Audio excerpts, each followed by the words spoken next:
So in the Bible, the ideas of heaven and earth are ways of talking about God's space and our space. So I understand our space really well. We live here, there's trees, rivers, mountains. But my understanding of God's space gets a little fuzzy. And what we do get in the Bible are images trying to help us grasp God's space, which is basically inconceivable to us. So these are two very different types of spaces. Yes, they're different in their nature, but here's what's really interesting is that in the Bible, these are not always separate spaces. So think of heaven and earth as like different dimensions that can overlap in the same exact space. So we talk a lot about going to heaven after we die, but this idea of heaven and earth overlapping, we don't talk a lot about that. Which is kind of crazy because the union of heaven and earth is what the story of the Bible is all about. How they were once fully united and then driven apart, and about how God is bringing them back together once again. So let's go back to the beginning, where heaven and earth, they're completely overlapping. Yeah, this is what the Bible's description of the Garden of Eden is all about. It's a place where God and humanity dwelt together, perfectly no separation, and humans then partner with God in building a flourishing, beautiful world and so on. But as humans, we wanted to do things a different way. We wanted God out, and we wanted to create a world apart from him. Yeah, so we have these two spaces now. And the Bible actually uses lots of different kinds of words and phrases to refer to these two spaces to make a clear distinction. So you've said that these spaces can overlap, though. So explain how that works. Yeah, this is where we have to start talking about temples. Because in the biblical world, you experience God's presence by going to a temple. That's where heaven and earth overlap. Now, there are two types of temples described in the Bible. One is a tabernacle, basically a tent that was built by Moses. And the other was this massive building made by Solomon. And these temples were decorated with fruit trees and flowers and images of angels and all kinds of gold and jewels and so on. And these are designed to make you feel like you're going back to the garden. And at the center of the temple was a place called the Holy of Holies, which was like the hot spot of God's presence. Now we can go and be with God again. But not so fast, because the temple also creates a problem.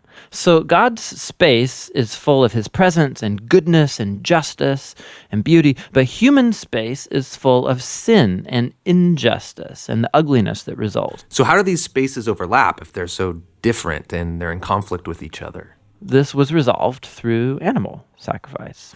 Yeah, that's kind of weird. What do animal sacrifices have to do with this? Yeah, the idea is this.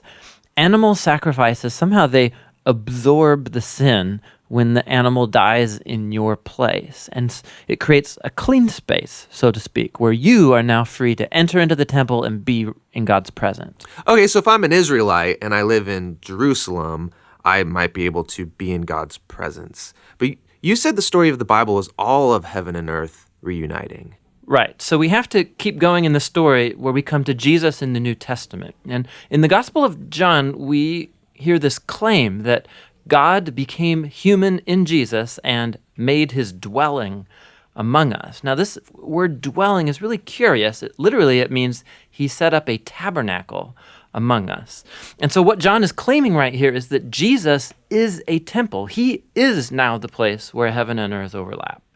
What's interesting about Jesus is that he isn't staying in this safe, clean space. He's running around hanging out with sinners. He's healing people of their sicknesses and forgiving people of their sins. He's basically creating little pockets of heaven where people can be in God's presence, but he's doing it out there in the middle of the world of sin and death. And he keeps telling everyone that the kingdom of heaven is at hand. And he even told his followers to pray regularly that God's kingdom come and that his will be done here on earth just as it is in heaven.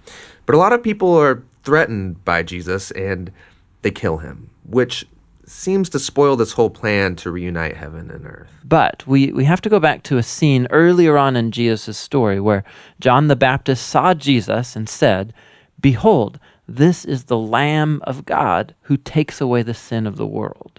So Jesus isn't just talked about as being a temple, he's also talked about as being the temple sacrifice. Yeah, so the cross is now the place where Jesus absorbs sin to create a clean space that is not limited like animal sacrifices. Jesus' sacrifice has the power to keep spreading and reuniting more and more of heaven and earth. And this is all really great, but it leaves one big question in my mind, which is, what happens when I die? Don't I just fly over to God's space to be with Jesus? Yeah, so a few times in the New Testament, we learn that Christians will be with Jesus in heaven after they die, but that is not the focus of the Bible story.